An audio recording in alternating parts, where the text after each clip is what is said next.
Salut à toutes, salut à tous, bienvenue dans Tech Café, votre rendez-vous hebdomadaire sur l'actualité tech et ses enjeux de société. Nous enregistrons cet épisode le 16 mars 2021, alors il faisait aujourd'hui entre 5 et 9 degrés à Amiens.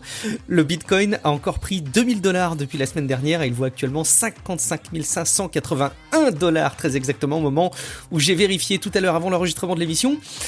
Mon fils m'a fait me rendre compte que j'avais pas, et a priori très loin de là, fini Mario 3D World. C'est un vrai sujet quand même, d'ailleurs, en matière de conception de jeux vidéo, de laisser autant imaginer que l'aventure est terminée, alors qu'il reste plein de monde à faire. Donc voilà, qui aurait cru qu'il y avait d'autres contenus après avoir dégommé Bowser? Sérieusement, je vous demande. Allez, au programme de cette émission préparée par Guillaume Poggiaspala, c'est une catastrophe inédite à laquelle fait face Microsoft actuellement avec son service mail Exchange. Ils sont la cible de nombreuses attaques, on va en parler. On a aussi Netflix qui pourrait finalement et prochainement vous mettre des bâtons dans les roues si vous partagez votre compte. C'est étonnant parce que souvent ils font même des communications sur les réseaux sociaux pour faire des clins d'œil sur le fait qu'ils savent très bien qu'on partage nos comptes. On parlera aussi d'Apple qui va autoriser, a priori, on va le surveiller, mais c'est dingue évidemment si ça se vérifie. Il va autoriser la préinstallation d'applications sur les iPhones russes. On tremble. Et puis nous aurons une belle rubrique sur l'intelligence artificielle avec la mobilité, le fameux Full Self Driving de Tesla, le FSD qui présente pour le moins quelques lacunes a priori, là où Waymo avance sérieusement dans la mobilité autonome. On parlera aussi d'algorithmes qui devraient nous aider à identifier les deepfakes. Et pour cela, évidemment, je vous invite à me regarder droit dans les yeux. Je suis Guillaume Vendée, podcasteur technophile enthousiaste, et je retrouve celui qui est à la tech, ce que Persévérance est à la planète Mars. Auteur du livre Machine de jeu, c'est Guillaume Poggiaspala. Salut Guillaume. Ouais, voilà, Persévérance à la planète Mars, une espèce de petit moustique qui fait des trucs, je sais pas. Non, tu sais, je me suis rendu compte en lisant que c'était gros comme une voiture, ce truc. Moi, je m'étais pas rendu compte de la taille. Et alors, j'ai eu un coup de grand plaisir quand j'ai raconté à mon fils de 4 ans hier soir, je lui lisais une histoire pour s'endormir sur l'espace, et je lui ai montré des vidéos de l'atterrissage de Persévérance qu'il avait pas vu. Et ce matin, au petit-déj, il en a reparlé. Il paraît qu'il en a reparlé à l'école. Je sens qu'il y a une vocation qui est en train de naître. Sur Apple Podcast, à propos de Tech Café, il est possible de lire l'avis de Kevin Savin qui a dit au top. Il décrit même un vrai plaisir chaque semaine. La section domotique est super avec l'invitation d'invités calés sur le sujet. Merci encore. Donc ça fait évidemment toujours plaisir de voir vos avis. Et puis, tu sais Guillaume, qu'en plus de lire semaine après semaine ces avis sur le podcast, il y a autre chose qui me fait énormément plaisir. J'envoie une petite vidéo personnalisée de bienvenue pour chaque personne qui décide de nous soutenir sur notre page Patreon. Oui, parce que oui, si vous découvrez Tech Café, sachez que vous pouvez devenir en quelque sorte un poditeur premium à partir d'1,50€ par semaine. En fait, je me suis rendu compte que c'était moins cher qu'un cheeseburger au McDo. Franchement, si ça vaut pas le coup d'aller envisager de nous soutenir, je sais pas ce qu'il faut faire. Merci en tout cas à Kevin Franck et à Olivier Delclos qui ont choisi de soutenir l'émission. Sans autre forme de procès, Guillaume, comme je le disais en intro, c'est très très chaud en ce moment pour Microsoft. On avait commencé à parler de ce sujet dans le précédent épisode avec Cassim, mais c'est loin de s'arranger. La situation est même un peu catastrophique pour Microsoft là. Ouais, ça s'arrange pas vraiment, puisque désormais, c'est plus de 120 000 serveurs qui sont toujours vulnérables, alors que le nombre de victimes doublait toutes les heures jusqu'en fin de semaine dernière. Donc il y a plus de 10 groupes de hackers qui sont désormais sur le coup. Donc Hafnium n'est plus un que parmi d'autres finalement, et l'attaque elle est désormais mondiale. 18% de serveurs attaqués sont américains, mais 19% sont turcs, 10% italiens. En Allemagne, il y a plus de 60 000 machines qui étaient vulnérables. Pas beaucoup de Français a priori. Alors, écoute, ils sont peut-être dans les autres, qui a une grosse part du camembert qui est autre, donc évidemment, je sais pas, mais il y en a certainement. De toute façon, il y a aucune raison qu'il n'y ait pas de Français qui soient touchés, je pense. Et donc, oui, en Allemagne, il y a encore 25 000 machines qui sont probablement encore vulnérables. Il y a 2 agences fédérales, d'ailleurs, qui ont été compromises. Et il y a plus de 20 000 organisations à travers le monde qui ont été piratées, dont le Parlement de Norvège. Bon, c'est même que 17% des attaques ont des cibles militaires, ou gouvernementales, disons. 11% des cibles sont le secteur bancaire, 8% c'est la santé, 7% c'est l'éducation, donc on a quand même une bonne idée. de qui se fait attaquer. Alors les hackers qui exploitent les failles laissent en général comment ça se passe, hein, c'est-à-dire ils laissent en général ce qu'on appelle un web shell. Un web shell c'est simple, hein, c'est un terminal en ligne de commande, un truc qu'on peut avoir sous Linux ou quand vous faites CMD la commande sous Windows, sauf que c'est directement accessible par le navigateur. Il suffit d'avoir l'adresse et hop vous avez le shell, et ce shell il permet d'exécuter n'importe quoi. C'est un shell root, voilà, vous avez absolument tous les pouvoirs sur la machine compromise. Et donc bien sûr, il suffit pas d'appliquer le patch Microsoft pour se débarrasser de ce shell, puisque le patch ferme le trou, mais évidemment la porte dérobée reste, et pour éliminer le web shell et tout ça, il faut tout réinstaller, enfin en tout cas il faut l'éliminer explicitement. Et donc ces web shells, Cryptoslogic en a trouvé quand même à elle seule près de 7000 qui peuvent être utilisés pour faire tout, donc déployer des ransomware. Alors là, il y en a un qui se balade, hein, cette fois c'est pas WannaCry, c'est DearCry. Donc on a deux facettes à l'attaque en fait. D'une part, il y a un volet espionnage un peu avec des cibles qui sont plutôt stratégiques, hein, puisqu'il y a quand même pas mal de think tanks, il y a des universités, des ministères. Et d'autre part, on a une attaque qui est plutôt massive et qui cherche à rentabiliser la faille avec du bon vieux ransomware ou du cryptominer aussi, bien entendu. Bon, d'après E7, il y a plus de 10 groupes qui sont actifs. Alors, ils ont des noms rigolos, hein, ils s'appellent Hafnium. Il y a aussi Lucky Mouse, Calypso, WebSilic ou TIC. Il y a une grosse prolifération quand même.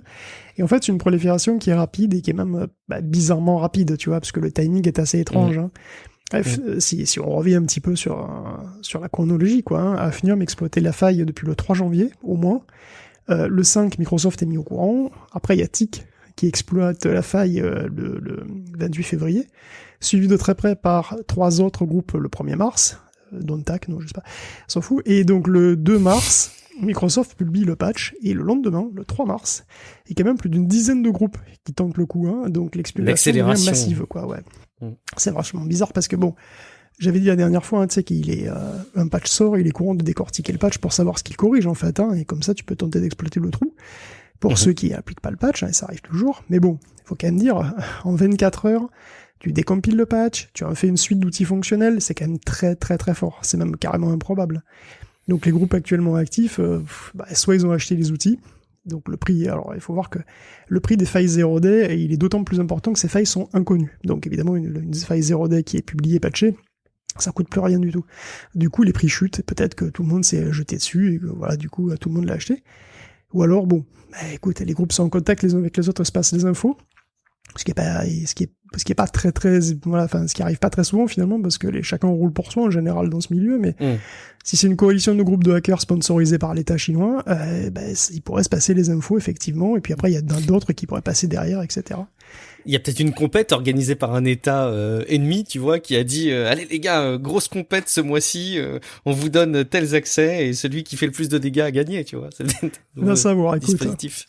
Mais c'est suspect quand même, hein. D'ailleurs, Microsoft lance une enquête, hein, pour savoir si, par hasard, il n'y aurait pas un partenaire que Microsoft aurait mis au courant de la faille avant qu'elle ne devienne publique, et qui n'aurait pas fait fuiter l'info. Donc ça, c'est dans le cadre de la map. Volontairement ou involontairement, évidemment. Volontairement ou involontairement, en tout cas, il ferait probablement partie de ce qu'ils appellent la MAP. Donc c'est la Microsoft Active Protection Program, la MAP avec 2 P en fait. Et c'est un réseau de partage de l'info en fait, hein. Donc c'est 80 boîtes spécialisées dans la sécurité informatique, donc il y en a une dizaine quand même parmi ces 80 qui sont basées en Chine. Et bon, Microsoft a partagé l'info de la faille Exchange avec la map début janvier, donc c'est bien avant le patch de début mars. Et dans l'intervalle, il y a quand même 5 groupes de hacking qui ont commencé l'exploitation. Bon. Alors rien pour l'instant ne prouve qu'un membre de la map, hein, peut-être chinois, est poucavé à quiconque, mais bon, c'est pas avec des cyberattaques massives explicitement liées à un état bien défini quand même que tu vas améliorer la confiance mutuelle, hein. C'est faux. C'est impossible d'imaginer que ce truc va pas accroître la défiance et le soupçon de l'Occident envers la Chine, hein. C'est pas très bon pour la diplomatie tout ça. Ouais, ça sent un peu, je fais écho à ton titre dans les notes de l'émission, mais ça fait un petit peu écho à la guerre froide, et comme je regarde en ce moment For All Mankind, qui est une façon de revisiter l'histoire autour de la guerre froide et de la conquête spatiale, mais évidemment beaucoup de la guerre froide, ça me fait froid dans le dos quelque part, et on peut se dire qu'il pourrait y avoir une escalade.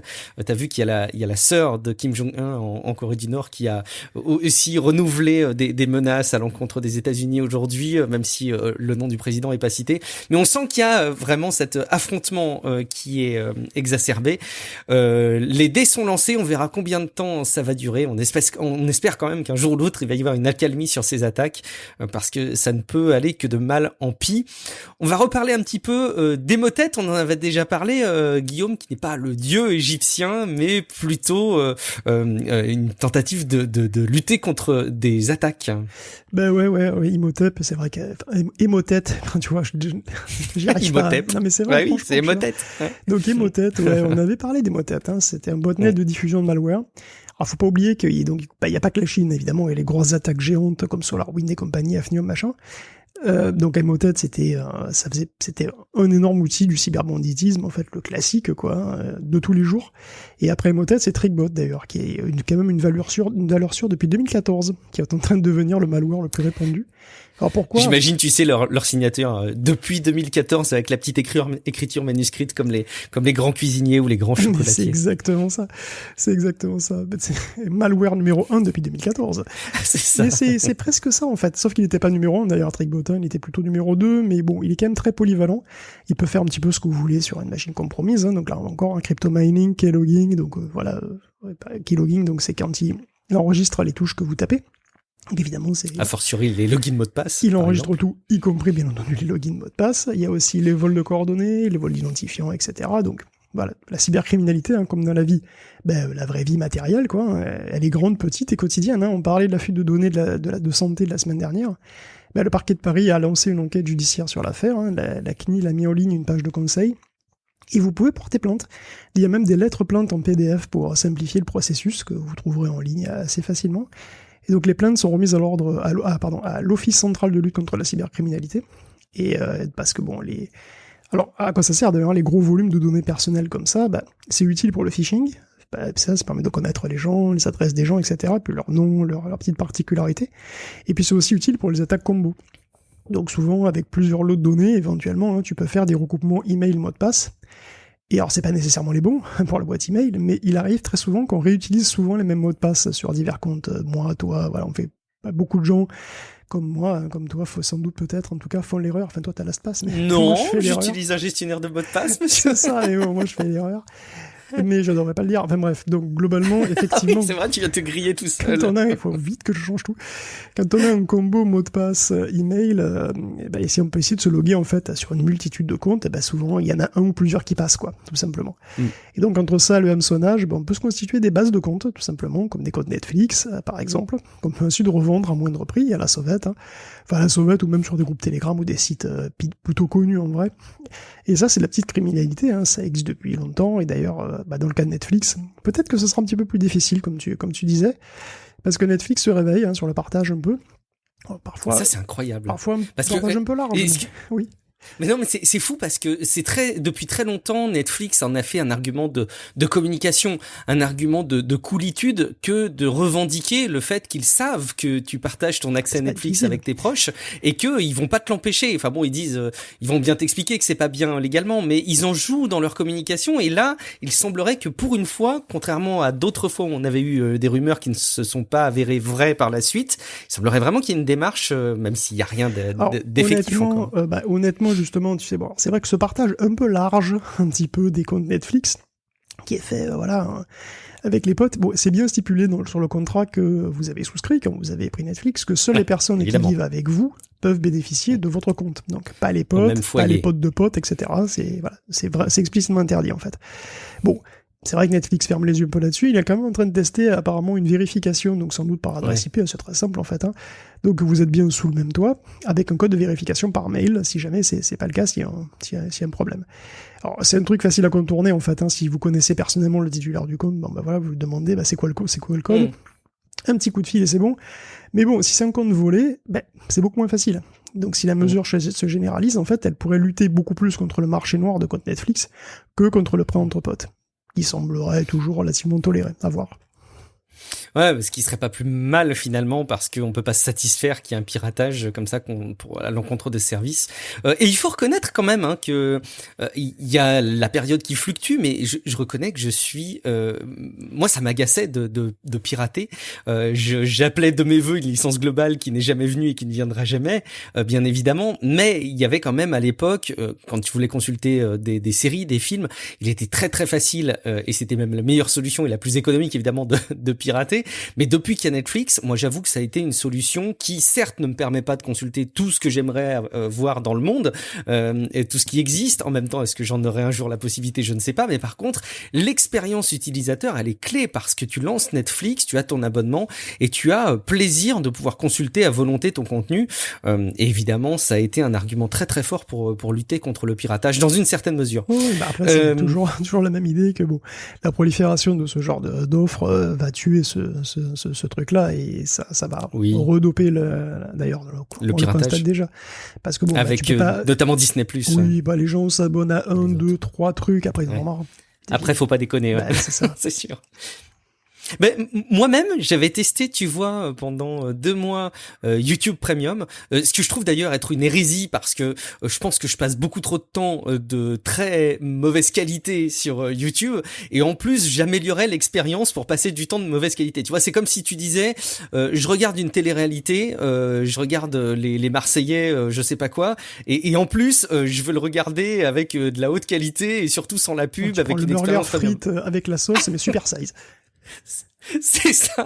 Donc c'est vraiment l'expérience horrible. Donc bon, déjà j'ai résilié et puis je trouve quand même malgré tout est relatif, mais que YouTube est un peu cher. Et idem pour finalement. Alors je le dis pas trop fort parce que peut-être qu'ils m'entendent, mais pareil pour Disney+. Tu vois, j'ai lancé la résiliation parce que la famille le consulte très très peu. Et Netflix a quand même l'avantage d'être là en premier, d'être assez polyvalent dans ses contenus qu'il propose. Et j'imagine effectivement, comme tu le dis, qu'il y a des gens qui font les tris sur leurs abonnements. Bref, on va parler d'autres choses, mais on va continuer à parler de sujets qui touchent à des affrontements comme ça concernant des grands continents. Là, c'est Xiaomi. Alors Xiaomi qu'on a décrit comme étant un acteur qui avait été un petit peu préservé des actions et des décisions politiques américaines à l'encontre des acteurs technologiques chinois. Et puis finalement, revient un petit peu comme étant une cible. On en avait là aussi déjà parlé dans le dernier épisode, Guillaume. Ben ouais, Xiaomi, alors ennemi ou pas? Parce que voilà, tu sais que le Department of Defense l'a blacklisté, et ben Xiaomi a contre-attaqué un Argan qui va souffrir de dommages énormes et irréversibles s'il est pas, parce que ce n'est pas une compagnie militaire, donc c'est injuste, c'est trop injuste. Et en fait, il se trouve que le juge Rudolf Contreras est plutôt d'accord, puisqu'il est sceptique sur le fait que, comme Trump l'affirmait, une compagnie civile pourrait poser une menace directe. Donc il est possible que Xiaomi réchappe en fait au coup près.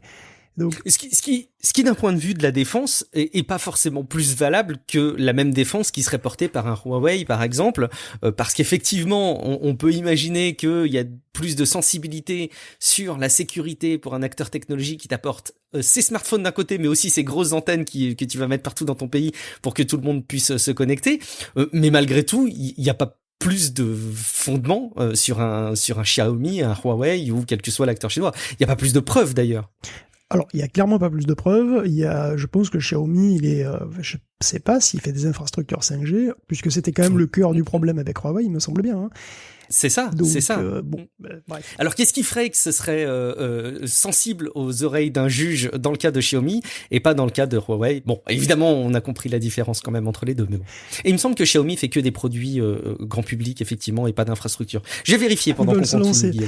Ils veulent se lancer, en fait. Ils veulent se diversifier, Ils veulent se lancer. Mais pour l'instant, effectivement, c'est plutôt quand même du produit pour le public, quoi. Donc je suis pas certain effectivement que ce soit d'actualité. De toute façon, tout le monde n'est pas vraiment d'accord de toute façon sur comment considérer la Chine en vrai. La Chine, voilà, est-ce que c'est un ami, est-ce que c'est un ennemi, est-ce qu'on peut avoir confiance à propos de quoi? Bon, alors, si on se base sur les attaques contre Microsoft Exchange, on a une petite idée. Mais c'est un petit peu l'idée. Mais c'est pas les acteurs privés entre guillemets. Cela dit, si nous on a du mal parfois à se positionner, la Chine, elles sont tout à fait conscientes qu'elle peut pas et qu'elle pourra pas toujours, en tout cas, compter sur l'Occident. Parce que bon, après 4 ans de Trump, Après la pandémie et diverses pénuries associées, la Chine elle est plus consciente que jamais qu'elle doit être beaucoup plus autonome sur le plan technologique. Et d'ailleurs, le prochain plan quinquennal qui a été dévoilé vendredi dernier, il est clair là-dessus. Le développement technologique, c'est une question de sécurité nationale. Donc le budget de la recherche, il va augmenter de 7% par an, et celui de l'armée de 6,8% par an. Et la Chine produit, pour l'instant, pas énormément, en fait, moins de 16% des puces dont elle a besoin. Et ça a presque pas bougé depuis 2014. Et c'est sûr que ce serait pas un si gros problème s'ils pouvaient compter justement sur les technologies américaines sans souci particulier. Mais c'est devenu tout à fait évident que c'est pas le cas. Donc déjà, il faut se souvenir qu'il y avait un plan qui s'appelait Made in China 2025, où ils voulaient passer à 70% de puces conçues et produites en Chine pour 2025. Bon, c'était extrêmement ambitieux, et bon, là, clairement, vu où ils en sont, c'est pas réaliste du tout. Et donc, mais par contre, ça a foutu les jetons à tout le monde. Parce que cette souveraineté, évidemment, c'est quand même hyper stratégique. Mais bon, là, il y a le nouveau plan qui est arrivé, et c'est le même, en vrai, c'est-à-dire c'est réduire au max la dépendance de la Chine aux tech occidentales. Et les milliards, ils sont presque déjà là, en fait, puisque la Banque de développement de Chine va débloquer quand même 60 milliards en prêts, et pour un beau millier de firmes innovantes, et pas moins de 30 milliards de fonds pour le développement de la microélectronique. Donc, et ça, c'est en plus du plan de recherche sur 10 ans, avec hausse de 7% par an, et c'est même 10% pour cette année 2021. Donc les Chinois, en fait, ils voudraient avoir un TSMC à eux ou un Samsung à eux. Évidemment, ça va pas être possible du jour au lendemain, mais en attendant, elles courtisent quand même des acteurs clés, elles signent de gros contrats avec des boîtes qui sont non américaines, comme ASML. Alors, tant que les US font pas trop les gros yeux, ça passe, mais il faut voir que les États-Unis aussi ont mis en place un plan de relance à 2000 milliards de dollars. Et sur ces 2000 milliards de dollars, il y a 850 pour soutenir les entreprises. Donc à bien des égards, écoute, on est en train de voir le monde se repolariser, quoi. On vit quand même, je pense, un tournant historique qui est effectivement, qui est pas sans évoquer un début de nouvelle guerre froide. Et d'ailleurs, course à l'espace comprise. C'est ça qui est assez sensationnel, puisque les Chinois et les Russes ont signé un accord pour le développement d'une station lunaire. Donc c'est la China National Space Administration et Roscosmos, qui pourrait être à l'origine de la première base lunaire, comme la NASA fut à l'origine de l'ISS. Donc le but, ce serait d'établir d'abord une base automatisée, dans un premier temps, puis de faire des courts séjours habités. Bon, ça, ce serait à l'horizon 2030. Et après, ce serait d'explorer la possibilité d'exploiter les réserves d'eau au pôle sud pour des séjours plus longs. Et ça, ce serait pour 2036-2045. Alors, il faut voir que pendant ce temps-là, les États-Unis, eux, sont en plein programme Artemis pour retourner sur la Lune. Et c'est vrai que c'est pas possible de pas avoir le début d'une nouvelle course à l'espace entre les deux blocs, comme dans les années 60. Alors bien sûr, ce sera différent. Artemis, comme le programme lunaire sino-russe, sont ouverts aux autres pays, évidemment. Roscosmos trouve Artemis trop US-centrique d'ailleurs. Et l'ESA, donc l'Agence spatiale européenne, a déjà manifesté un intérêt envers le programme russe. Donc les lignes des années 30-40 seront sans doute pas les mêmes que celles des années 60-70. Quand je dis 30-40, c'est évidemment 2030-2040. Mais alors que ce seront pas les mêmes que celles des années 1960-1970. Mais c'est vrai qu'on vit une époque passionnante, il faut quand même bien l'avouer. Alors, d'ailleurs, entre tout, peut-être même qu'elle est un petit peu trop passionnante. Faudrait pas qu'elle en devienne plus, parce que ça suffit là. On se calme quand même dans le passionnant là. Il y a des limites à tout. Écoute, encore une fois, comme je te le disais tout à l'heure, je trouve qu'il n'y a pas de meilleur moment que en ce moment pour regarder For All Mankind, donc la série d'Apple TV+ que je trouve vraiment bien faite, qui parle pas évidemment que de ça, mais c'est quand même beaucoup axé sur la conquête spatiale et sur la guerre froide. Donc c'est rigolo de voir ça. C'est dystopique et donc t'as l'impression d'avoir une variation entre l'histoire qui a eu lieu dans les années 60-70, ce qui est en train de se dessiner et en même temps un peu d'imaginaire. Au passage, on avait déjà parlé de cette directive légale de la part de la Russie qui voulait forcer les constructeurs de smartphones à partir du 1er avril 2021 à intégrer des applications préinstallées.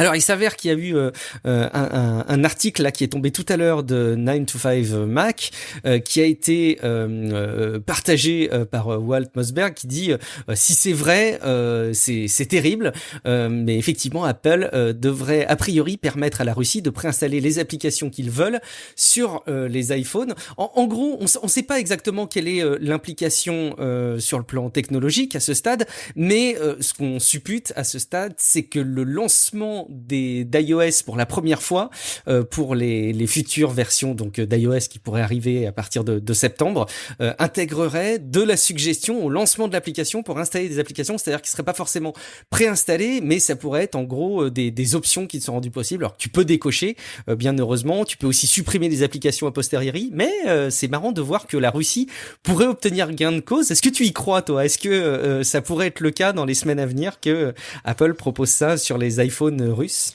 Oui, bah pourquoi pas. De toute façon, il faut bien qu'ils s'adaptent au marché. Ils se sont adaptés ça, pour avoir le iPhones, marché chinois. Ils pourraient s'adapter pour avoir le marché russe. Ouais. Ça va donner du grain à moudre à Tim Sweeney, hein, donc d'Epic, qui est tout feu tout flamme, puisque lui, non seulement il a attaqué un petit peu partout, hein, en Angleterre, en Australie, aux États-Unis, donc Apple, mais il a aussi attaqué Google. D'ailleurs, c'est en Australie qu'il a déposé une plainte contre Google qui est analogue, bien qu'un petit peu différente, évidemment, puisque voilà, on sait bien la différence entre Android et iOS, mais globalement, oui, il y a une Epic et attaque donc les App Store globalement, qui trouvent monopolistiques. Et c'est vrai que bon, Apple qui ils se défendent toujours comme voilà, c'est pour votre sécurité, c'est parce qu'on est intraitable sur la qualité, tout ça. Bon, c'est vrai qu'avec les petits arrangements qui peuvent se faire d'un pays à l'autre, ça va donner du grain à moudre, même à Mark Zuckerberg d'ailleurs, hein, qui est très remonté contre Apple et qui avait déjà utilisé cet argument de dire regardez, ils disent qu'on est les méchants, mais enfin ils vendent à tour de bras des iPhones en Chine et ça leur pose pas de problème. Bon.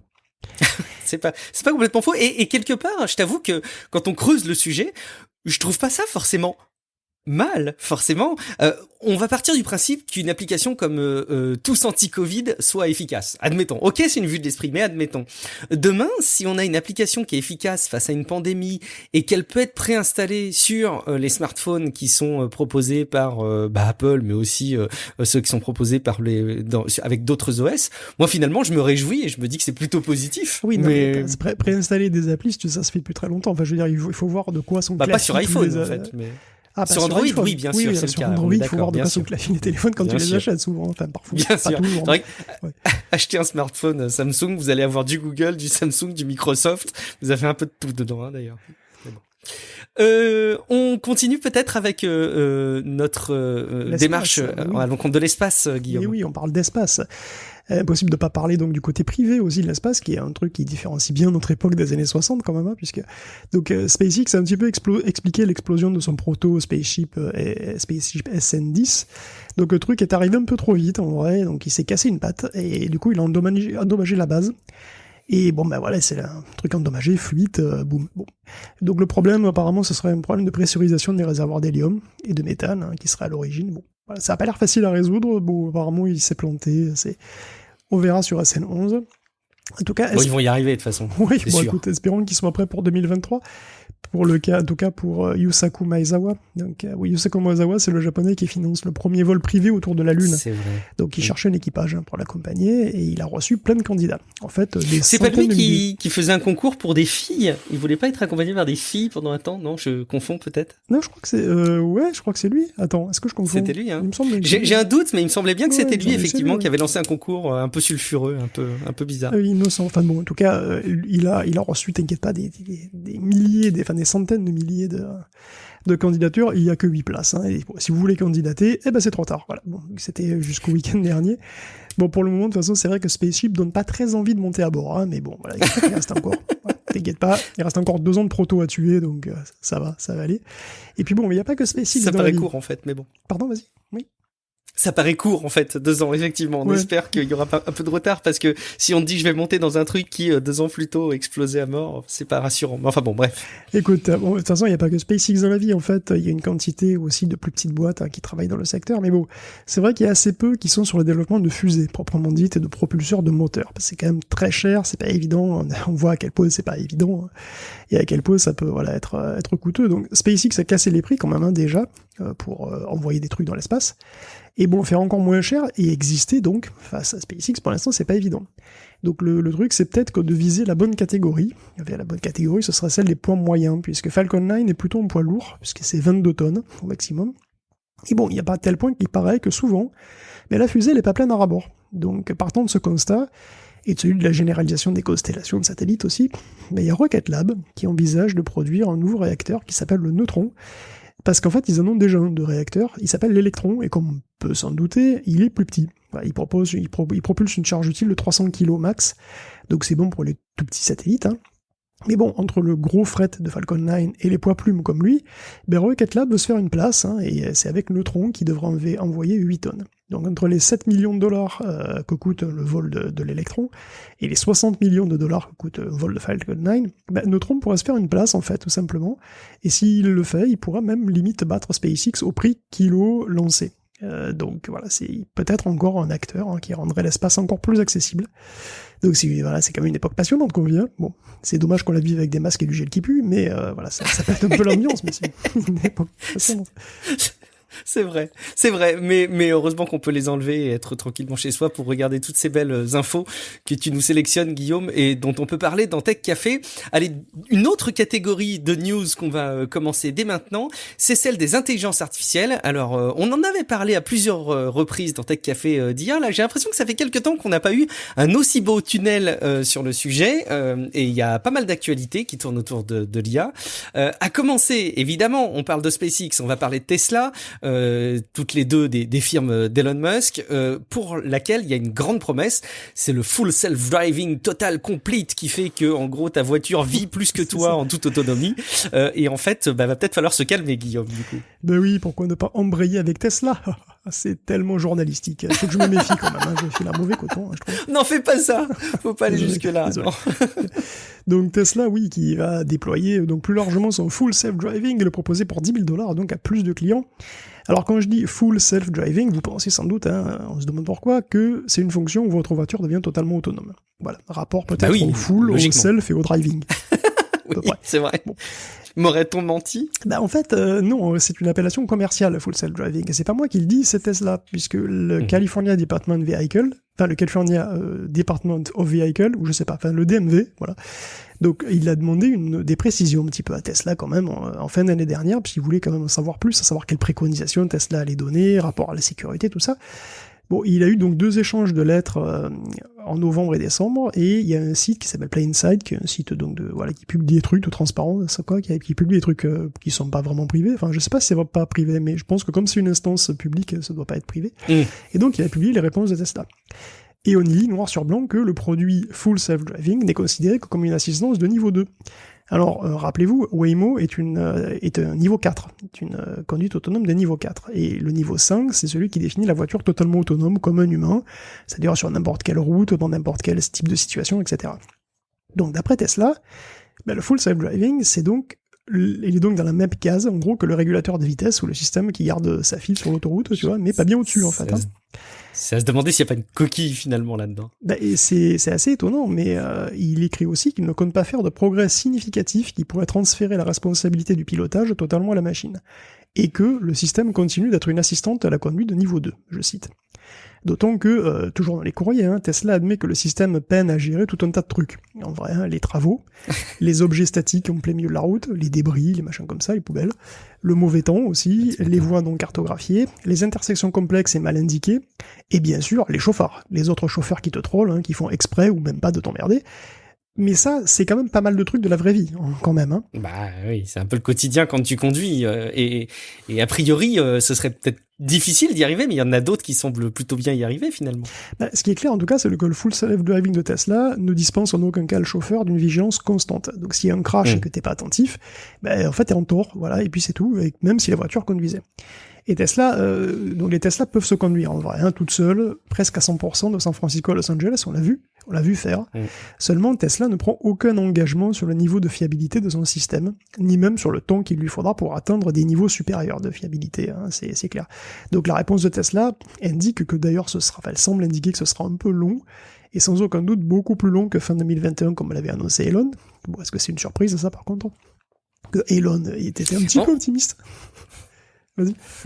En sachant que dans cette histoire, il y a quand même aussi un truc sur lequel il faut qu'on s'arrête, c'est que il y a une énorme impatience de la part des technophiles, de la part des usagers, qui est d'ailleurs exacerbée par les promesses d'Elon Musk, je pense, et ses prises de parole sur le sujet. Forcément, l'un ne va pas sans l'autre. Mais malgré tout, si on prend du recul sur tout ça, je me demande dans quelle mesure est-ce qu'on ne doit pas se satisfaire que ce soit lent comme technologie à être développé. Tu vois, on pourrait avoir de l'impatience impatience et se dire oh là là, on nous a promis la lune et finalement on en est loin. Mais finalement, moi je me réjouis qu'un truc aussi sensible et avec autant de paramètres dans les détails du quotidien soit long à mettre en œuvre. Bah oui, c'est quand même un problème compliqué à résoudre. Hein. Faut pas rêver. Alors du coup, Tesla, lui, qu'est-ce qu'il fait? Il compte sur une amélioration itérative du système hein, pour atteindre un jour indéterminé. Mais bon, un jour, l'autonomie tendre vers quoi. Comment? Il va tendre vers l'autonomie complète, mais ça m'étonnerait qu'un jour il affirme l'avoir obtenue. C'est pas trop les paramètres de l'asymptote, mais bon, y arrivera-t-il d'ailleurs? En fait, la controverse des partisans de la philosophie Waymo versus la philosophie Tesla, elle est pas du tout nouvelle. Les premiers verront un signe d'ailleurs, mais c'est pas certain. Ce qui est sûr, c'est qu'il ne faut pas jamais que les clients qui sont un peu bêta-testeurs finalement du futur full self-driving, ne payent un accident, les ratés du système. Ça, c'est sûr. Alors, et c'est que d'ailleurs, c'est exactement l'argumentaire de Waymo. C'est parce qu'à l'autre bout du spectre, ça fait 5 ans que Waymo peaufine son service de taxi autonome, dans son coin tout seul. Donc il a dernièrement fait des simulations de crash d'ailleurs, des crashs qui sont réellement arrivés, mais où on a remplacé des voitures. Des reproductions en fait, pour être exact. Ouais, ils prennent des accidents qui ont eu lieu et ils les reconstituent avec des voitures Waymo, c'est ça? Exactement. Mais le résultat est encourageant, puisque 100% aurait pu être évité si une Waymo avait été à la place de la voiture qui initie l'accident, et 82% aurait pu être évité si elles avaient été la victime dans l'accident. Bon, Waymo d'ailleurs... Très belle statistique. Bon, c'est bien de voir qu'on apprend des erreurs et des accidents passés, mais c'est quand même remarquable quand on sait que c'est un algorithme qui va faire ça et pas des vrais humains. Ouais, Waymo d'ailleurs au passage qui publie encore d'autres données de recherche pour la communauté. Dernièrement, c'est quand même 570 heures de données. Alors, il y a un peu de tout. Il y a des cartes 3D, il y a des trajectoires, tout ce que les senseurs Waymo récoltent et qui sont disponibles en public, qui ont été mis disponibles pour le public. Et bon, clairement, la différence de philosophie est claire, quoi. Waymo construit de zéro un système autonome qui sera, jour 1 de sa commercialisation, plus prudent et plus sécure qu'un chauffeur humain, alors que pendant ce temps, Tesla part d'un système d'assistance à la conduite qui veut raffiner petit à petit pour atteindre un niveau suffisant, on va dire. Alors, qui va gagner? Honnêtement, d'un point de vue technique, c'est pas clair, en fait.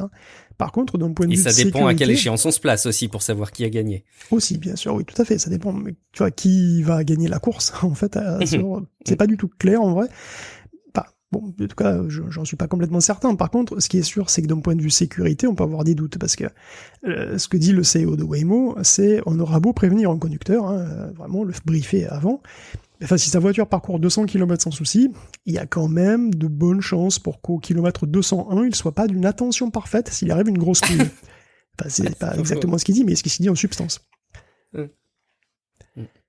Ouais, c'est certain. Il y a un point d'ailleurs qui représente bien cette différence de philosophie, c'est que les Tesla sont des véhicules forcément extrêmement sexy, alors qu'à chaque fois qu'on nous parle de Waymo, on a des véhicules qui sont moins passe-partout et un peu plus imposants, de par la technologie du lidar qui est intégrée sur Waymo et qui n'est pas utilisée chez Tesla parce qu'il se base que sur des caméras. Est-ce qu'il n'y a pas là aussi une différence fondamentale de philosophie, mais de choix technologique qui pourrait être préjudiciable? Oui, on avait déjà parlé, mais bon, il y a fort à parier que dans la décennie à venir et dans les quelques années à venir, le lidar devienne aussi facile à implanter qu'une caméra. Et je suis sûr qu'à ce moment-là, quand ça deviendra peu cher et facile à mettre en œuvre, Tesla passera au lidar. Exactement. Le lidar n'était pas assez prêt pour nous. Ce serait ça qui tira, je pense, Elon Musk. Allez, on continue à parler d'intelligence artificielle parce qu'il y avait évidemment des pontes sur le sujet. Notamment, il y a le Yann Lequin qui a une pointure dans le domaine, qui est dans la compagnie Facebook. Et donc, il faut qu'on parle un petit peu de ce que fait Facebook parce que il y a plein de choses à dire, notamment dans le domaine de la réalité virtuelle, Guillaume. Dans tous les domaines, parce que finalement, c'est vrai que c'est marrant. Si on te demande ce que fait Facebook comme boîte, son cœur de métier, tu dirais quoi? La pub, les réseaux sociaux et la pub. Ouais, en fait, dans les dans les présentations qu'ils font, c'est nous voulons rapprocher les femmes et les hommes du monde. Oui, c'est ça. Ils disent qu'en fait, ils sont un réseau social qui rapproche les gens. Voilà, c'est leur grande truc. C'est ça. En fait, Facebook n'est pas vraiment un réseau social. Facebook, c'est un diffuseur de pub. C'est une régie pub. C'est une boîte qui fait de l'intelligence artificielle et qui travaille en réalité virtuelle et augmentée et qui, pour faire tourner ses business, possède plusieurs réseaux sociaux. Alors pour la réalité virtuelle augmentée, j'exagère pas du tout, puisque la Reality Lab Division, qui est donc sa branche à RVR, elle compte presque 10 000 employés, c'est-à-dire à peu près 20% des effectifs de la boîte. Et quant à l'IA, il y a quand même un article très intéressant du MIT Technology Review sur comment fonctionne Facebook en s'appuyant sur sur la personnalité en tout cas de Joaquin Quiñonero, qui est Quiñonero, bon enfin on s'en fout, le désormais boss de l'éthique IA à la boîte. Et bon, ce mec est intéressant parce que ce Joaquin, donc, c'est un vétéran. Il a intégré Facebook vers 2012. Et à l'époque, c'était un expert en machine learning chez Microsoft. Et c'était before it was cool. Souvenez-vous, 2012, on parlait pas d'IA. Et oui, ça existait. Il a donc développé, lui, des algos de machine learning pour le ciblage publicitaire quand il a intégré Facebook. Et donc, avec un ciblage de plus en plus fin et de plus en plus efficace, Facebook se sentait bien parti pour doubler Google. Et Joaquin a rapidement été promu. Il était dans le sein des saints, d'ailleurs, à la fin. Il était le bureau d'à côté Mark Zuckerberg. C'est incroyable. Wow. Ah, t'imagines la classe, tu le vois tous les jours. Tu parles de Top Chef à la machine à café, trop fou. Probablement, c'est certain. Donc voilà, Joaquin et son équipe ont développé des outils simples et flexibles aussi pour s'adapter, pour adapter rapidement des modèles, et même par des gens qui sont pas des pros du truc, et ils ont mis du machine learning partout du coup, et en particulier dans tout ce qui pouvait favoriser la croissance de Facebook. Et donc l'engagement aussi à Facebook. Voilà. Toujours plus de gens qui restent toujours plus longtemps. Donc le newsfeed a été dopé à l'IA, les recommandations, tout. Et donc l'IA est devenue centrale chez Facebook. Il y a eu la création de 2 énormes unités qui s'appellent FAIR et AML. Alors, AML est devenu FIRE après. Donc FAIR, c'est le labo de recherche fondamentale de premier plan. C'est un des meilleurs labos IA du monde. Puis il emploie Yann Lequin, un Français pionnier du domaine. Une fierté qui aurait dû être française, mais bon, passons, je veux dire, on peut pas lui en vouloir d'avoir choisi d'avoir les moyens de travailler, quoi. Et donc, bon, après, il y a aussi AML. AML, c'est Applied Machine Learning, et en fait, c'est la division qui s'occupe d'intégrer les algos de FAIR aux produits Facebook, au sens large, bien sûr, donc WhatsApp, Insta et compagnie. Et donc, en 2016 déjà, un quart des effectifs de Facebook utilisaient le framework de Joaquin, qui s'appelait FB Learner Flow. Il s'appelle toujours sans doute d'ailleurs. Donc il y a mais déjà à l'époque, il y avait 1 million de modèles qui avaient déjà été créés et testés pour tout, ciblage, recours, reconnaissance optique, dans les photos, modération de contenu, tout ce que tu peux imaginer. Et puis bon après, on se souvient, il y a des problèmes graves qui sont apparus. Donc il y a eu l'élection de Trump, il y a eu l'infox russe lors de cette campagne électorale, il y a eu le génocide au Myanmar quand même, il y a eu le Brexit, il y a eu le scandale Cambridge Analytica. Et donc Facebook, il s'est retrouvé quand même dans la tourmente, a bien pointé du doigt. Donc il s'est excusé à répétition, mais bon, il a absolument rien changé à l'interne. La croissance a toujours été le maître mot, et les bonus des employés en témoignent, puisqu'ils sont toujours associés à la même chose. Le monde entier doit utiliser Facebook. Et ça, tous les jours. Et donc tout ce qui est un tant soit peu anti-croissance est écarté. Alors, Joaquin, c'est vraiment un bon gars. Et lui, il a changé de fonction. Il a demandé à changer de fonction. Il a créé un pôle éthique de l'IA dans Facebook. Mais bon, à l'époque, c'est les années Trump. Et Marc, il s'offre les services de Joël Kaplan, qui devient son conseiller politique, dans le domaine politique, et donc le couple Kaplan-Zuckerberg devient obsédé par les biais. Et en particulier le biais politique, et surtout la peur panique d'être considéré comme ayant un biais anti-conservateur. Et c'est comme ça que Joaquin se retrouve spécialisé dans l'étude des biais en intelligence artificielle. Donc c'est un sujet important, les biais, attention. Sauf que ça n'a rien à voir avec les nombreux problèmes de Facebook. Et Facebook refuse en fait tout simplement de résoudre ou même combattre ces problèmes parce que soit ils sont anti-croissance, soit ils risqueraient d'être perçus comme un biais par une partie de la population de ses utilisateurs. Donc en gros, la polarisation de la société, la déprime, l'estime de soi chez les jeunes, l'infox, tout ça, écoute, voilà. Joaquin, qui est responsable, qui est donc Responsible AI et Joaquin, n'y peuvent pratiquement rien parce que c'est pas de leur ressort en fait. Donc je suis sûr qu'il y a des solutions pour en trouver ou en proposer Joaquin si on le laissait faire. Mais bon non, voilà, plutôt on fait un petit livre à destination des employés qui pourront y puiser des arguments pour se défendre en société. Quand on leur parlera des problèmes de Facebook, il y a un petit livre qui est distribué aux employés et qui est rempli d'études vantant les côtés positifs de Facebook, des études financées par Facebook. Et bon, la méthode Coué, c'est comme la tequila, ça marche toujours, en tout cas jusqu'à un certain point. Le livre blanc pour les collaborateurs, pour aller propager la bonne parole, c'est magnifique. Je suis pas certain d'ailleurs de l'accueil qui peut être réservé à ce genre de démarche en interne parce que je suis pas certain que les collaborateurs et les salariés Facebook, quand bien même ils ont sans doute des très bons salaires et qu'ils aiment leur boîte pour beaucoup, ils sont pas dupes non plus, quoi. Donc je serais curieux de savoir ce qui se passe. C'est aussi la com interne à mon avis, parce qu'il y a plein d'employés de Facebook qui sont pas contents du tout. Et justement, effectivement. De la manière dont se comporte Facebook dans toutes les situations. Donc je pense que c'est aussi de la com interne. Effectivement, je pense que j'avais pas identifié, mais c'est probablement aussi pour aller toucher ces personnes-là qui sont sans doute susceptibles de faire du tort à la boîte de l'interne, que ça peut avoir ses effets. Alors l'IA, on en a déjà parlé, je vais schématiser très très rapidement un enseignement qui va être important pour la suite, c'est que en gros, c'est des algorithmes, c'est des programmes qui vont digérer des masses de données où on leur a dit, bah voilà, ceci est un canard, ceci est une pomme, ceci est une voiture. Je schématise énormément parce qu'on a parlé de beaucoup d'autres choses dans l'intelligence artificielle, mais c'est plus pour illustrer le fait que elles ont souvent besoin d'apprendre en étant guidées. Et là, a priori, il y a des belles évolutions qui sont identifiées pour que les algorithmes apprennent un petit peu plus par eux-mêmes, Guillaume. Oui, c'est dommage de parler de Facebook comme ça aussi, parce que bon, franchement, ça bosse bien chez FAIR, la division de recherche en intelligence artificielle. Donc ils ont mis au point une IA qui apprend avec moins d'intervention humaine. Effectivement, jusqu'à présent, pour reconnaître un labrador, il fallait montrer boîte million d'images de labrador à une IA, et en lui disant chaque fois, c'est un labrador. Aussi. Et pareil pour un castor. Bon alors, du coup, c'est qui se braque le travail d'étiqueter tout ce fatras? En général, c'est un humain sous-payé avec les yeux rouges. Donc bon, comment réduire ça? Chez FAIR, ils ont mis en place un modèle qui commence par apprendre à regrouper les trucs qui se ressemblent. Donc par exemple, les machins avec des poils, des oreilles tombantes et des gros yeux humides. Bon, ensuite, on lui montre quelques photos de labrador, qui sont du moins étiquetées.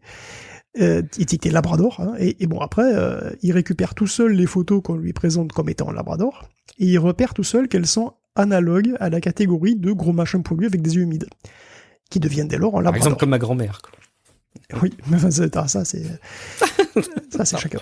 En tous les cas, pas besoin d'étiqueter des millions de labradors, en fait. C'est ça le point, c'est que quelques photos suffisent. Le plus beau, effectivement, c'est que ça marche pas que pour les labradors, c'est bien, ça marche aussi pour autre chose. Et le système apprend tout seul, en fait, à détecter et regrouper les caractéristiques d'un objet pour les associer ensuite à un concept, en quelque sorte. Donc ça ressemble plus à la manière dont on apprend nous-mêmes, en fait, parce que c'est vrai que si on devait te montrer à toi 10 000 labradors avant que tu captes que c'est un labrador, on te considérait comme un débile profond, je te le dis. C'est clair. Et tu deviendrais d'ailleurs un petit peu débile profond, je pense. Ah, ça serait difficile, oui. Donc bon, cette percée, elle est aussi due aux moyens de Facebook d'ailleurs, puisque FAIR a utilisé 1 milliard de photos d'Instagram pour entraîner son modèle. Des photos de vous, non, sans doute pas, puisque le GPDR empêche ça, et Facebook s'est bien gardé évidemment de prendre les photos des Européens. Le simple fait que FAIR ait utilisé des photos perso d'ailleurs, sans consentement, et que certaines régulations le permettent et d'autres pas, et que du coup, s'ils avaient pas pu le faire, ça aurait peut-être ralenti les recherches en intelligence artificielle, tout ça, c'est autant de débats et de questions philosophiques que je vais m'abstenir d'aborder ici, je vous rassure, et je me rassure moi-même aussi. Cela dit, donc si c'est un progrès réel quand même, à terminer en disant qu'il faut pas croire non plus que ça y est, les machines apprennent vraiment comme nous, faut pas déconner, parce que Facebook est pas le seul à faire des recherches sur le sujet de l'apprentissage moins supervisé, ou presque ou auto-supervisé. Ils en ont aussi chez OpenAI, donc ils s'amènent avec ce genre de truc, et chez OpenAI ils ont un truc qui s'appelle Clip.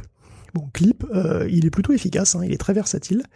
Clip, il est capable de reconnaître Halle Berry, autant en photo qu'en dessin, et en fait même il lit Halle Berry quand c'est écrit, quand son nom est écrit dessus. Donc en gros il sait lire, et ça c'est un problème en fait, parce que c'est là son talon d'Achille, parce qu'il est maintenant sujet aux attaques typographiques, et oui, les attaques qui sont effrayantes et qui sont faites avec un stylo.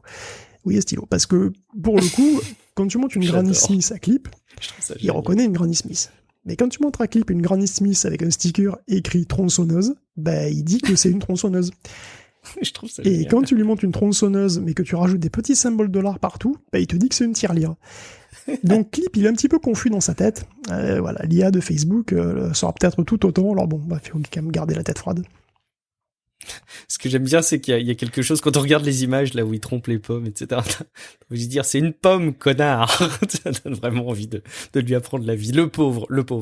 On va parler des IA qui sont peut-être des solutions pour mieux identifier les fameux deepfakes, donc les vidéos qui ont fait l'objet d'un traitement pour qu'un autre visage soit posé tout en conservant grosso modo les émotions. C'est toujours intéressant de voir que dans ce type d'innovation, il y a au départ départ la tromperie, ensuite la détection qui améliore du coup la tromperie, puisque quand on sait comment la détection fonctionne, la tromperie s'améliore, et inversement on trouve des nouvelles détections. C'est plutôt intéressant. Là on en va quand même aller chercher dans le raffinement, parce qu'il va falloir aller regarder dans la pupille, Guillaume, pour essayer d'identifier des deepfakes. Oui, bah là, ça part de constat très simple, c'est qu'en général, quand tu regardes quelque chose, tes deux yeux reflètent la même chose, évidemment. Enfin, genre, tu vois, c'est quand t'es un véritable humain devant une véritable fenêtre, bah, en général, le reflet de la fenêtre est le même dans tes deux yeux. Et en général, donc, si tu regardes un gars et qu'il a pas le même reflet, mais vraiment un reflet très différent dans un œil et dans l'autre, c'est quand même assez suspect. Et ben oui, mais ça, par contre, c'est le cas des faux visages. C'est-à-dire des visages qui sont générés par des GAN, comme dans, par exemple, le site This Person Does Not Exist, ou par des deepfakes, des vidéos fake, parce que tout simplement les yeux, en fait, ils peuvent se ressembler visuellement, mais si ça se trouve, ils sont issus de photos complètement différentes. Ce sont des choses qui ont été digérées et qui viennent de photos différentes. Donc il y a une possibilité de quantifier la similarité des reflets dans les deux yeux, et si ces reflets sont suffisamment dissemblables, on peut à coup sûr se dire que cette personne n'est pas une vraie personne. Bon, quand on a dit ça, c'est déjà bien, effectivement. Après, évidemment, vous allez me dire, qu'est-ce qui se passe quand on voit qu'un œil du genre? Évidemment, on peut rien dire. Et surtout, maintenant qu'on sait qu'il y a ce détail, on peut très bien le corriger en post-prod manuellement, tout simplement. C'est ça le gros souci. Mais bon, si tu veux, ça veut dire qu'il faut encore faire un effort supplémentaire pour que le deepfake soit non détectable par cette méthode. Donc c'est encore un truc qui est... mais bon, c'est quand même assez intéressant. Et puis bon, quelque part, voilà, les deepfakes se détecte un petit peu mieux, mais on voit finalement que les algos de machine learning deviennent petit à petit des outils de tous les jours, quoi. Hein. Donc que ce soit pour des mèmes marrants et idiots comme avec Wombo. Donc Wombo, c'est une startup qui en 2 semaines, en gros, a mis au point un logiciel qui synchronise les lèvres de n'importe quoi. Donc un dessin, une photo, ou même ou un M&M's sur une chanson prédéfinie. C'est pas très compliqué en fait. Hein, et c'est... Même Lovecraft. J'ai vu Lovecraft chanter. Oui, Lovecraft peut chanter, bien entendu. C'est pas bien compliqué à faire d'ailleurs, et c'est pas très bien fait non plus, mais c'est marrant, et donc du coup ça cartonne. Alors plus sérieusement, il y a quand même Adobe qui a lancé son outil de super résolution aussi, qui quadruple la définition d'une photo RAW ou JPEG, et c'est vraiment très impressionnant.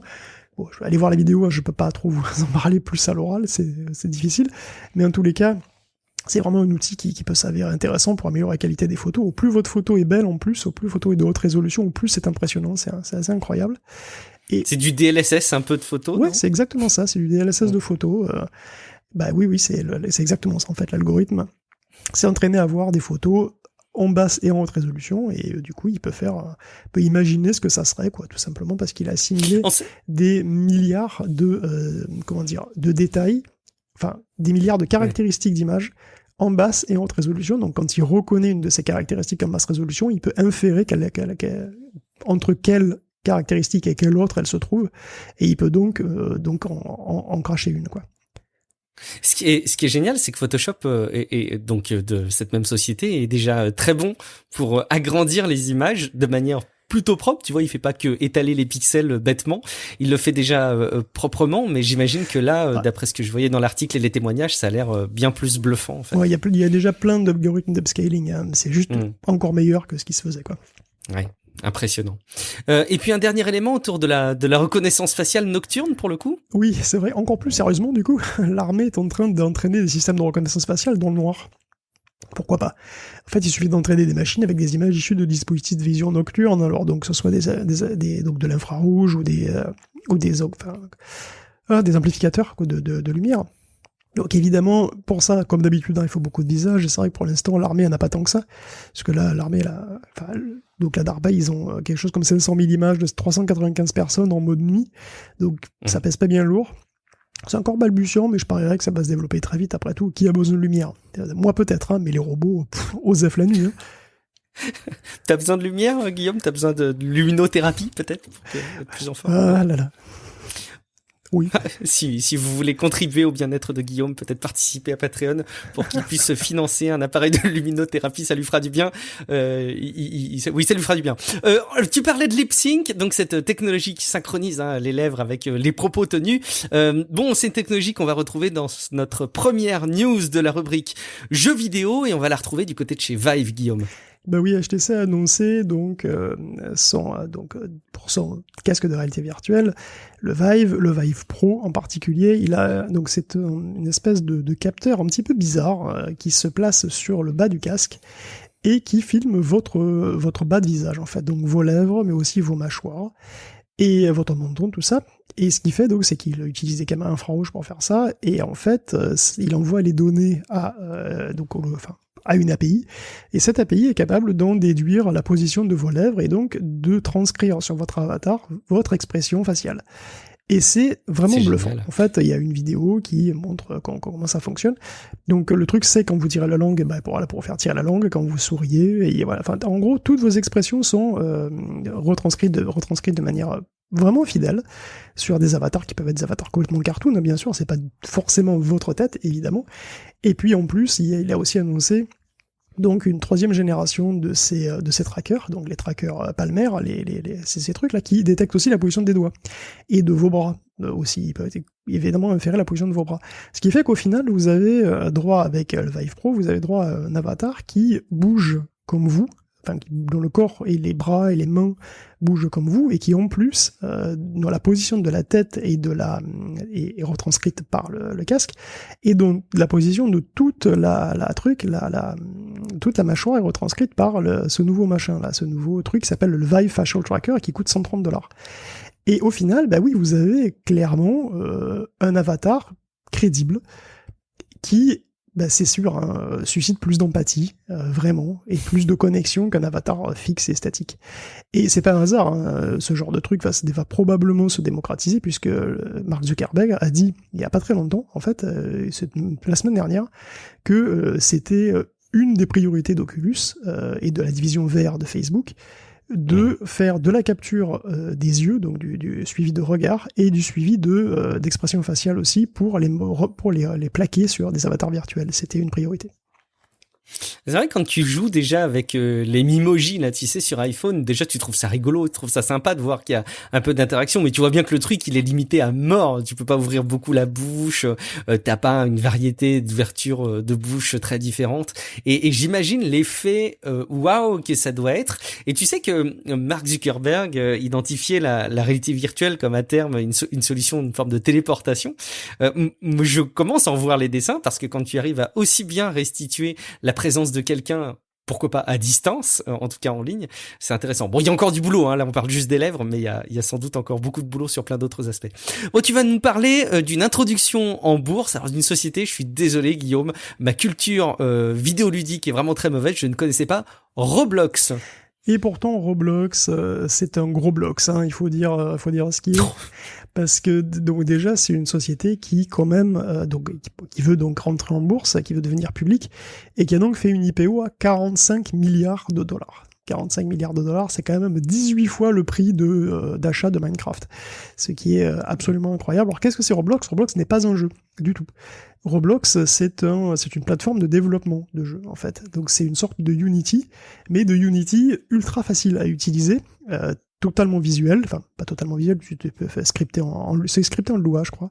J'ai jamais utilisé vraiment, mais je sais scripter en Lua, il me semble, et donc tu as tout un tas d'outils avec un éditeur 3D, etc.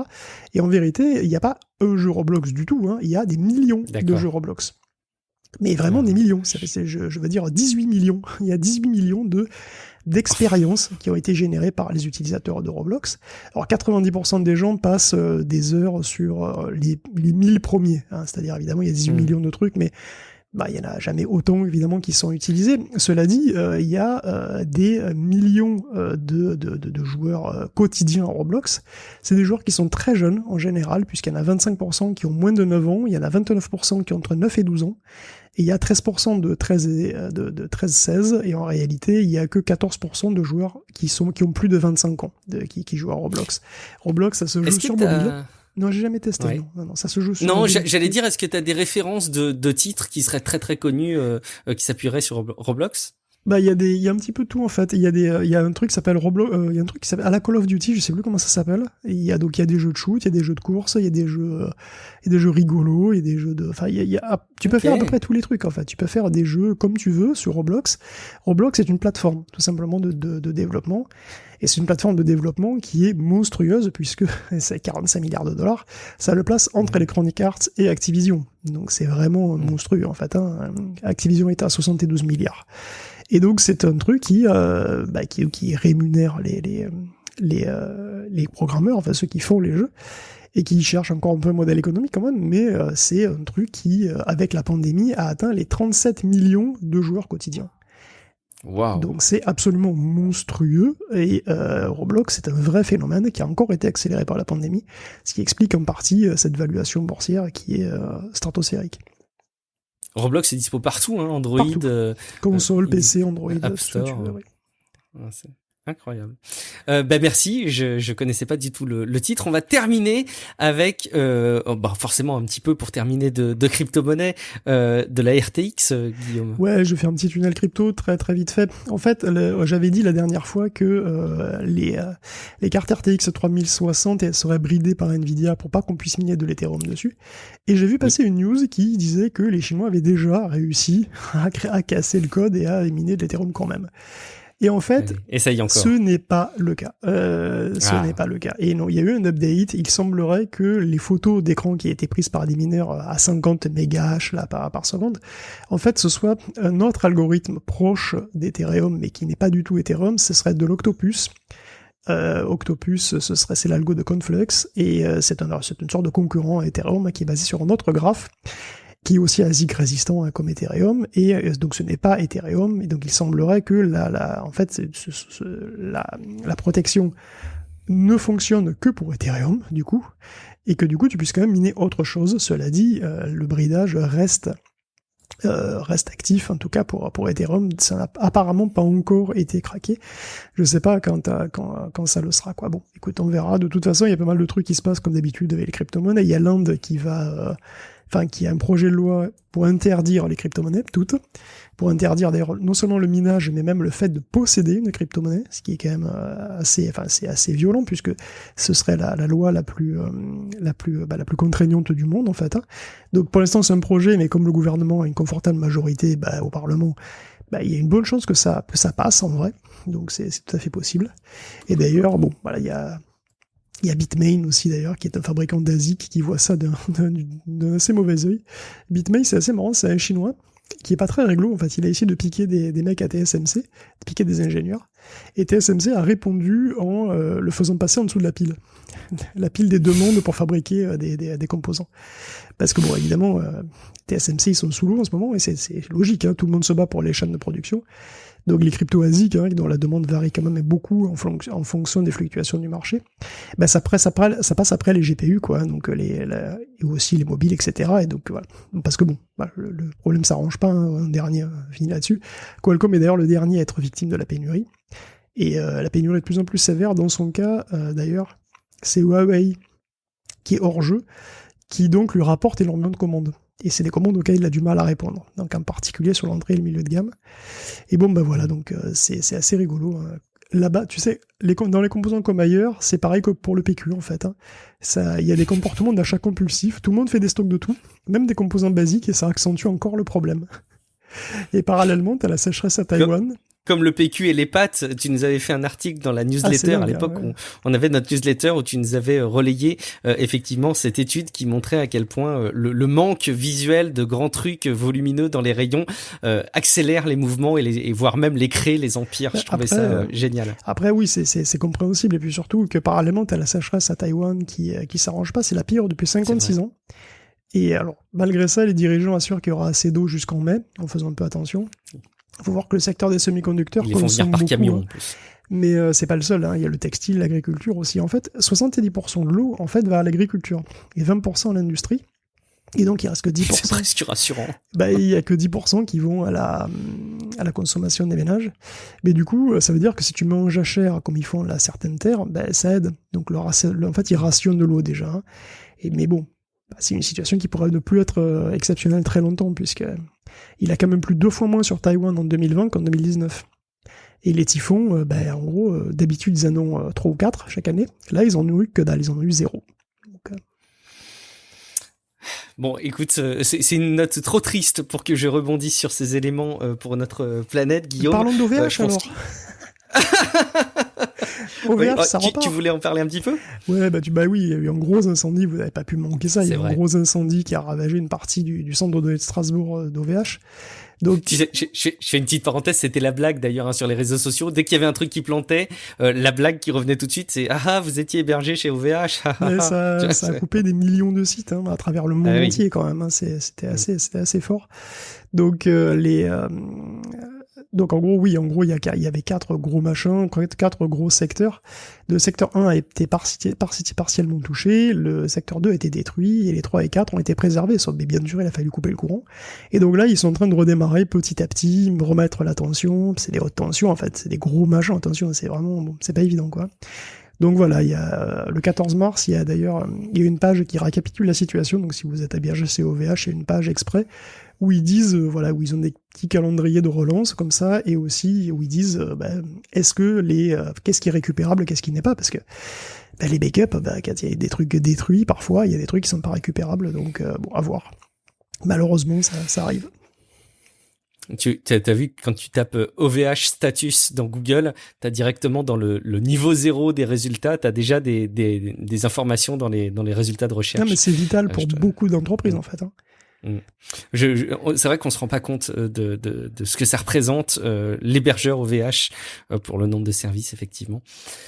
Écoute, désolé, je sais pas trop quoi dire par rapport aux personnes qui sont hébergées chez OVH et qui pourraient être pénalisées. En tout cas, c'est toujours malheureux de voir des destructions comme ça numériques. On espère qu'il y a le plus de backup possible et que ça va rentrer dans l'ordre rapidement. Merci beaucoup évidemment Guillaume pour la préparation de cette émission, mais je sais qu'il y a plusieurs personnes qui nous écoutent et qui n'ont pas assez de podcasts, alors on va leur recommander rapidement d'autres émissions qu'ils devraient écouter. S'ils ont aimé Tech Café, ils aimeront peut-être Tech Café Domotique, le tout dernier épisode là dans le flux du podcast Tech Café. C'était une interview de l'équipe de Tech Café Domotique de Cédric Loqueneux, qui est le monsieur qui est derrière le site Maison et Domotique, et il a même écrit un livre, donc c'est le guide de la maison et des objets connectés. Alors, je sais que tu avais des petits soucis pour des branchements d'ampoules connectées, Guillaume. Peut-être qu'il aurait la solution. En tout cas, je vous invite évidemment à écouter Tech Café Domotique. Je vous invite aussi à écouter le dernier épisode de Paraculte où tu étais présent aux côtés de Cassim Ketfi, une fois de plus, Guillaume, pour parler de Mass Effect et de The Expanse. Une thématique très science-fictionnesque. J'ai eu peur de me rater sur ce terme. Et puis, si jamais vous voulez vous éloigner un peu de la tech, je vous invite aussi à écouter le dernier épisode de Relife. J'ai parlé, Guillaume, tiens-toi bien, j'ai parlé de la magie du sommeil. Si ça va pas te faire rêver, ça, la magie du sommeil. Mais pour tous les papas du monde, c'est devenu une magie, c'est devenu un rêve. Oui, les papas et les mamans surtout. Les mamans aussi, bien sûr. Ça doit être très très dur, effectivement, c'est la maladie terrible. Et alors dedans, je m'appuie sur un livre, et dans le livre, on liste tous les éléments négatifs du manque de sommeil. Purée, ça fait de la peine.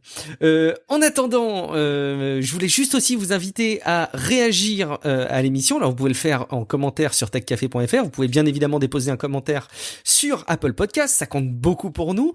N'hésitez pas d'ailleurs à nous dire si jamais le format dans lequel on est installé depuis quelques temps pour Tech Café vous convient, à savoir, vous avez peut-être remarqué qu'il y a un épisode, alors en tout cas les épisodes hebdo sont faits comme ça, il y a un épisode où on n'est que Guillaume Poggiaspala et moi, et un autre épisode alterné où il y a en général un invité. Dites-nous si jamais ce format vous convient bien. J'ai l'impression que ça tourne bien, mais c'est toujours mieux si vous nous le précisez. Et puis vous pouvez nous retrouver, Guillaume, où est-ce qu'on peut te retrouver si on souhaite te joindre à titre individuel? Bon écoute, pour l'instant plutôt dans une Waymo qu'une Tesla, mais sans doute pas dans une spaceship. Et encore moins derrière des locaux OVH, il paraît qu'il y fait beaucoup trop chaud. C'est pas joli.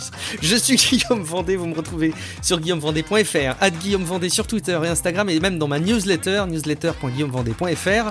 Merci beaucoup de votre fidélité, on se dit rendez-vous dans une semaine pour un prochain épisode de Tech Café. Ciao à toutes et à tous. Ciao à tous.